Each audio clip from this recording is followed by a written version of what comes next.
Coming off one of the best weeks, in fact, the best week of the year for the major averages.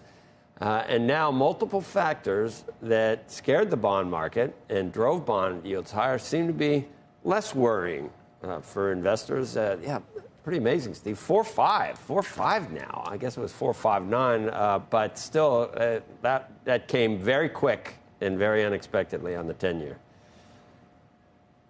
Yeah, Joe, I want to walk through that. It was an interesting week. Three factors that drove the 10-year yields higher and helped stocks to rise all improved last week, but they haven't completely gone away, and they by themselves presented new uncertainties for the market to digest. So what drove it lower last week? We had weaker jobs and weaker ISMs. They helped with the growth story. The Fed gave us a more dovish outlook, both in the statement and in the press conference. And then the Treasury solved an immediate problem by providing less supply on the long end and saying that those long end coupon auctions wouldn't keep going up after one more quarter. You can see the impact of all three on the 10-year yield last week. Take a look. Took a first leg down Wednesday morning with the Treasury refunding announcement, another leg down after the Fed meeting, and a third one after the weaker than expected jobs report on Friday. The result was to move the December outlook for Fed hikes just 7% for December, 12% for January, meaning the market now betting pretty confidently the Fed is done here. But hold on, those three areas now create new uncertainties you have to think about and for the market to navigate growth. Well, now the question is, how weak do we go here with the jobs report coming down the way? Is recession back on the table? Could the yield decline mean more hikes? Joe was pondering that in the last hour. And how long will the Treasury be able to not rely or lean on the long end for supply? And however the Treasury manages the near-term problem for funding the debt, it doesn't do anything to resolve the longer-term issue of the U.S. government's rising massive obligations and, of course, flagging revenues. And there's going to be no all clear on the Fed definitively till there's an all clear, guys, on inflation. We get to talk tomorrow, guys. I think you know this, exclusively tomorrow with Austin Goolsbee, Chicago Fed president. Joe? President Goolsbee is going to be on tomorrow. President Goolsbee, get used to it. No, I'm with that. I'm down with that. We're going to have Ed Yardeni. He's just, one of the average people in the way. He's not a president of an name. We're going to have him on in a second.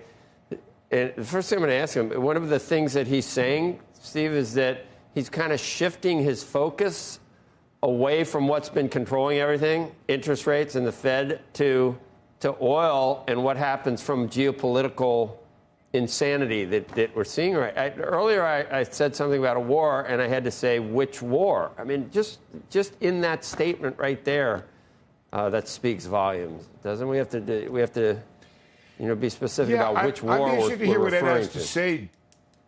I'll be interested to see what Ed has to say, but I think at the moment there does not look to be a sort of overarching impact of the geopolitical uncertainty, at least on markets right here. To the extent that they've reacted in strange ways, right? I mean, you haven't seen the flight to safety into the 10-year that we'd seen on previous increases of that uncertainty. And oil, I think, last I checked, was reasonably well behaved, Joe. So I know you haven't, and I think, Joe, that's a result of the enormous amount of domestic production we have in this country, right? Because you used to take it back, use the 70s as an analogy. There were concerns and there were actual oil boycotts, and we had trouble with our supply. But now we are really we're the largest producer in the world, and we're importing much less oil. So the supply issue, at least in that regard, is off the table, while price remains, of course, I think, an important one. Well, if you talk about supply is one thing, but even demand is playing. It might be playing into it if the jobs number was really telling us something. And, maybe some of that flight to quality you're looking for, maybe we did see that. Maybe that's one of the reasons we're at 4.5 now instead of 5%. There's something for everybody. But, and you can, Joe, can I stop you? I don't know if we have to run, because I want to weigh in on something you guys were talking about that was a great conversation with Donna Shalala and Mick Mulvaney. It isn't just one thing bugging. Donna Edwards. It isn't just one thing bugging Americans. It's a whole series of things. Inflation is just one factor. We found that in our All America poll. inflation is just one of the things out there. And the issue is just one thing bugging Americans. We found that there are multiple things that are bugging Americans. There's job security, housing costs, debt, retirement savings, and those are relatively low, all relative to inflation. But when we add them up and we find out how many people are experiencing these financial stressors or multiple financial stressors, about 46% or 47% of the public is experiencing multiple numbers of these things. So there you go. If you look at it, 26% have moderate stress, 3 or 4 of those elements, 21%. So take those two bottom ones and add them together, it's 47%. So, yeah, they're aware that the job market is better than it was before or is pretty good right now.